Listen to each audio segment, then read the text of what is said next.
मेरे प्रियो मित्रों, मेरे भाइयों, आज सुबह के समय इस चैनल में आपका हार्दिक स्वागत है।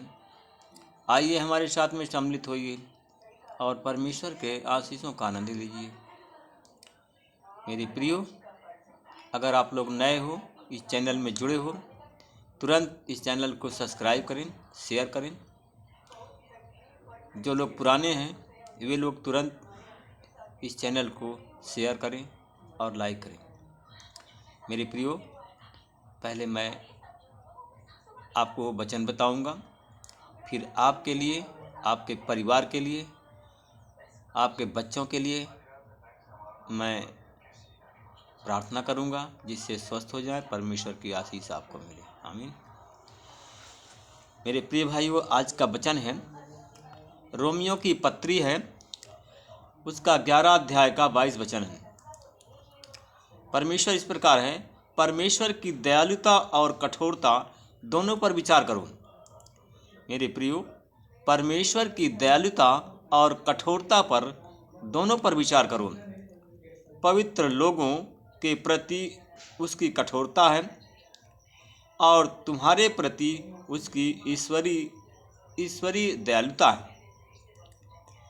मेरे प्रियो, शर्त यह है कि तुम उसकी दयालुता के योग्य हो कि नहीं। उसकी शर्त यह है कि तुम उसकी दया के योग्य हो कि नहीं। अगर नहीं हो अगर तुम उस दयालुता के योग्य नहीं हो तो मेरे प्रियो, तुम काट कर अलग कर दिए जाओगे। आमीन। जैसे हम देखते हैं कि जो अच्छा पेड़ है अच्छा फल देता है और बुरा फल बुरा देता है। मेरे प्रियो, अगर आप लोग परमेश्वर की आज्ञा के अनुसार चलेंगे तो परमेश्वर आपसे प्रेम करेगा। जैसे माता पिता है और माता पिता अपने पुत्र से प्रेम रखता है, और जब अपने पुत्र से प्रेम रखता है तो उस पर दया करता है, और अगर पुत्र पर दया नहीं करता है तो कहाँ उस पर दया कैसे क्यों करेगा। क्योंकि मेरे प्रियो, मेरे दोस्तों, परमेश्वर का दूसरा नाम है प्रेम। अगर आप लोग भी परमेश्वर से प्रेम करेंगे तो परमेश्वर आपसे भी प्रेम करेगा। अगर आप परमेश्वर से प्रेम नहीं करेंगे तो परमेश्वर आपसे भी नहीं प्रेम करेगा। क्योंकि दो तो दिया जाएगा, मांगो तो मिलेगा। अगर तुम प्रेम करोगे तो तुम पर प्रेम किया जाएगा। मेरे प्रियो, जैसे है इसमें दया के पात्र हो तो तुम पर दया लिख कर की जाएगी। क्योंकि अगर दया के पात्र हो तो तुम पर दया की जाएगी। जैसे पेड़, देशी पेड़ है और उसका कलम किया जाता है, और जब पेड़ का कलम किया जाता है तो वह अच्छा फल देता है। क्योंकि परमेश्वर ने उसे कलम लगाने के में सामर्थ्य है। क्योंकि परमेश्वर में उसमें कलम लगाने की भी सामर्थ्य है। मेरे प्रियो, अगर आप लोग परमेश्वर से प्रेम करेंगे, परमेश्वर की आज्ञाओं को मानेंगे तो परमेश्वर की दया आप पर होगी। अगर परमेश्वर की आज्ञा के अनुसार नहीं चलेंगे तो परमेश्वर आप पर दया नहीं करेगा। क्योंकि मेरे प्रियो, आप बताइए, क्या आप दया चाहते हैं? हाँ या ना? अगर चाहते हैं तो परमेश्वर की आज्ञाओं के अनुसार चलना होगा, परमेश्वर की बात मानना होगा, परमेश्वर से गहराई से प्रेम करना होगा। अपने शरीर, प्राण, आत्मा को परमेश्वर को देना पड़ेगा। मेरे प्रियो, यह काम बहुत कठिन है। क्या आप कर सकते हो? अगर हाँ तो हमारे साथ में आइए, और नहीं कर सकते हो तो सीधी बात है, आप परेशानी में पड़े रहेंगे। भले ही आप मसीह में हैं, मसीह के नाम से प्रेम करते हैं और ढिंढोरा पीटते हैं कि मैं मसीह का हूँ, मसीह मुझ में है, तो ये झूठी बात है। मेरे प्रियो, यदि अपने अविश्वास में बने रहोगे तो तुम्हें आशीष नहीं मिलेगा। अगर आप अविश्वास में अपने यदि आप लोग अविश्वास में नहीं बने रहोगे तो आपके अंदर परमेश्वर सामर्थ्य देगा, आपकी उन्नति होगी, आप जीत जाएंगे मेरे प्रियो। क्योंकि अगर आपके अंदर अविश्वास नहीं होगा तो परमेश्वर आपको कलम लगाएगा, आपका कलम करेगा। जैसे कोई पौधा है, पौधा को लोग कलम करते हैं, और जब कलम से कोई डाली, कोई टहनी निकलती है तो वह अच्छा फल देती है। तो अगर आप चाहते हैं कि परमेश्वर आपका कलम करे तो परमेश्वर की आज्ञा के अनुसार चलो, परमेश्वर से प्रेम करो, क्योंकि परमेश्वर में कलम करने की सामर्थ्य है। परमेश्वर कलम कर सकता है, क्योंकि यदि तुम प्राकृतिक में जंगली जैतून की डालियां हो, मेरे प्रियो, मेरे दोस्तों, आप लोग तो मसीह में हैं, चाहते हो कि मसीह आपका कलम करे। अगर देशी के, देखिए मेरे प्रियो, मेरे दोस्तों, हम देशी के जो है पेड़ के कई पेड़ों की हम तुलना करेंगे आपके सामने। हम देखते हैं जैसे देशी बैर का पेड़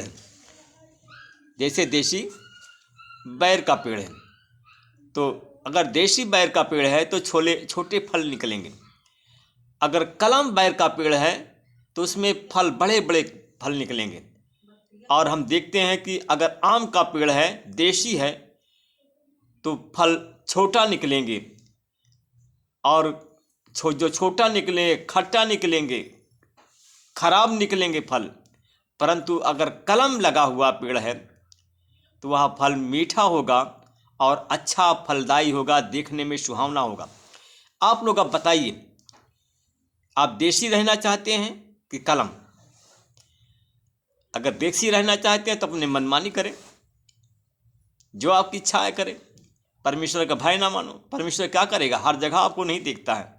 आप लोग सोचते हैं परमेश्वर हमको हर जगह नहीं देखता है, हर काम के हमारे नहीं देखता, हम क्या करते हैं, क्या बोलते हैं। प्रियो, परमेश्वर सब कुछ देखता है।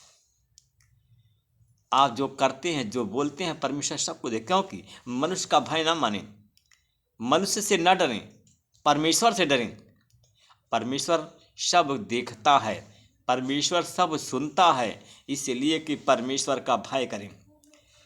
इसलिए मेरे प्रियो, अगर तुम जंगली जैतून की डालियां हो और उनमें से काटकर प्राकृतिक के विरुद्ध असली जैतून की कलम लगाए गए हो, अगर आप जैतून के पेड़ हो, आम के पेड़ हो, जंगली आम, जंगली बैर, जंगली जामुन अगर उस पौधे हो, तो आप परमेश्वर की आज्ञा के अनुसार चलें। परमेश्वर कलम करके, जैसे पौधों को, जैसे बेर का पेड़ है, आम का पेड़ है, जैतून का पेड़ है, कलम करने पर अच्छा फल देता है, उसी प्रकार परमेश्वर आपको अच्छा फल देंगे। क्योंकि जैतून प्राकृतिक के विरुद्ध असली जैतून कलम लगाए गए हो और कहीं अधिक सुगमता से अपनी प्राकृतिक के अनुकूल निजी जैतून के कलम लगाए जा सकेंगे। क्योंकि मेरे प्रियो, प्राकृतिक की देन है कि प्राकृतिक जब की देन होती है तो देशी है, और जब परमेश्वर की आशीष आप पर उतरती है तो परमेश्वर आपको कलम करके अच्छा बनाता है। मेरे भाई और बहनों, ऐसा ना हो कि तुम अपने आप को बहुत बुद्धिमान समझ बैठे हो।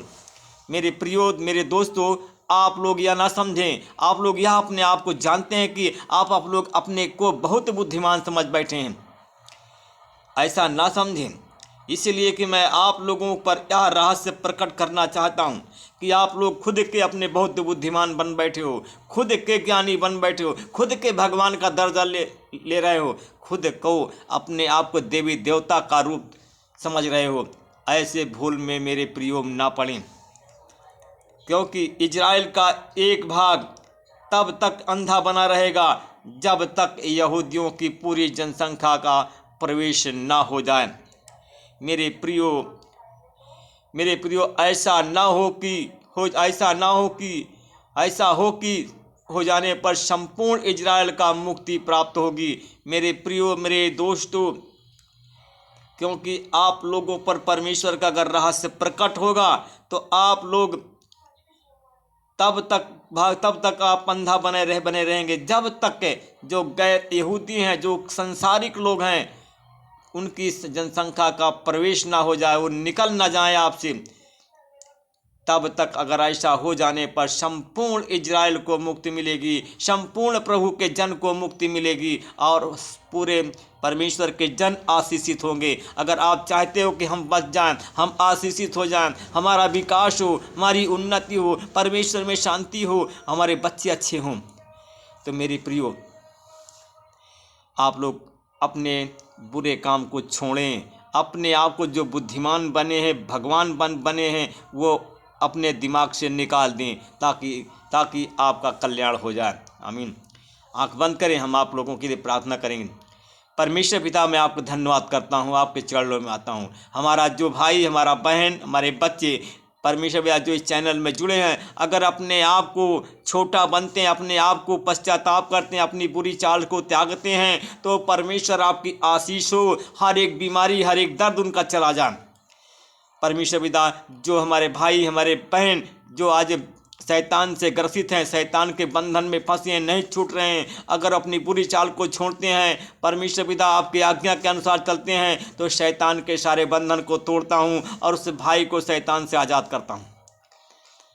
परमेश्वर पिता, मैं आज धन्यवाद करता हूं, भाई बहनों के लिए प्रार्थना करता हूं। परमेश्वर पिता, जिन लोगों को नशे की जाल में फंस गए हैं, परमेश्वर पिता, चाहे शराब की जाल में फंस गए हों, चाहे गुटखा पान सीरी के जाल में फंस गए हों, चाहे स्मोकिंग के जाल में फंस गए हों, वो छूट नहीं पा रहे हैं। परमेश्वर पिता, वो अपनी बुरी चाल को छोड़ दें और जो उनके मुख से गंदे शब्द निकलते हैं, परमेश्वर पिता, उनके दिल को, उनके आत्मा को धो दीजिए और उनके मुंह से जो गंदा निकल रहा है, जिस भाषा को आप नहीं चाहते हैं वही निकलता है, तो उसके परमेश्वर तेरे लहू से उसके हृदय को धोता हूँ और परमेश्वर पिता उसके मन बदल जाए और उसका शराब का नशा से मुक्ति मिल जाए।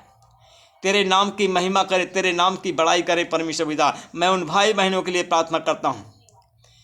परमेश्वर पिता, आज जो सारे शरीर से उनके जोड़ में दर्द है, सर में दर्द है, पीठ में दर्द है, सीने में दर्द है, गोड़ गांठ में दर्द है, परमेश्वर पिता अपने आचरण को बदलते हैं, अपनी बुरी चाल को छोड़ते हैं, तो उनके सारे दर्द को यीशु के नाम से निकालता हूँ, चंगा करता हूँ।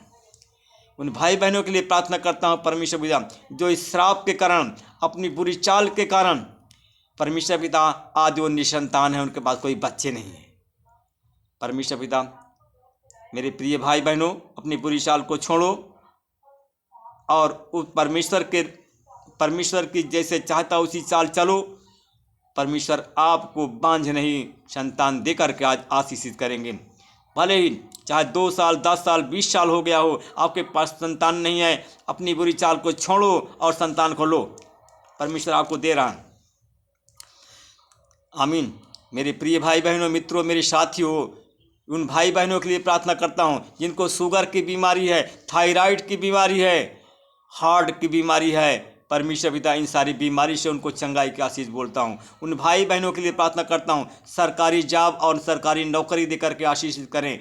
उन भाई बहनों के लिए प्रार्थना करता हूँ जो ग्रुप डी रेलवे की परीक्षा देने जा रहे हैं, उन पर प्रभु आपकी आशीष बोलता हूँ। परमेश्वर पिता, जितने लोग इस चैनल में जुड़े हैं, मेरी यही उम्मीद है कि परमेश्वर पिता, जो लोग इतने इस चैनल में जुड़े हैं, प्रार्थना सुन रहे हैं, देख रहे हैं, परमेश्वर पिता, ग्रुप डी में उनका चयन आपने कर दिया है। परमेश्वर पिता, मैं धन्यवाद करता हूँ। परमेश्वर पिता, हमारे कुछ भाई हैं कि जो कि सेना में भर्ती होना चाहते हैं, परमेश्वर पिता, पीएससी में भर्ती होना चाहते हैं और यूपीपी की फोर्स में भर्ती होना चाहते हैं, एयरफोर्स की। परमेश्वर पिता, तूने उनके नामों का चयन कर दिया है। वो अपनी बुरी चाल को छोड़ें और वो सरकारी नौकरी से आशीषित हों।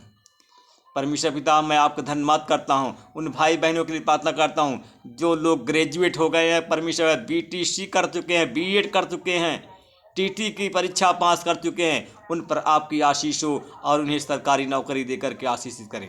आमीन। परमेश्वर पिता, आपने कहा था सोने वालों जागो, जागते रहो, प्रार्थना करते रहो। हमारे भाई बहन जो लोग निराश हैं, हार गए हैं, थक गए हैं और उनके लिए वो काम असंभव है, आज संभव हो जाए, आज संभव हो जाए यीशु के नाम से। परमेश्वर पिता, मैं धन्यवाद करता हूँ परमेश्वर पिता, आपका कोटि कोटि धन्यवाद करता हूँ परमेश्वर पिता।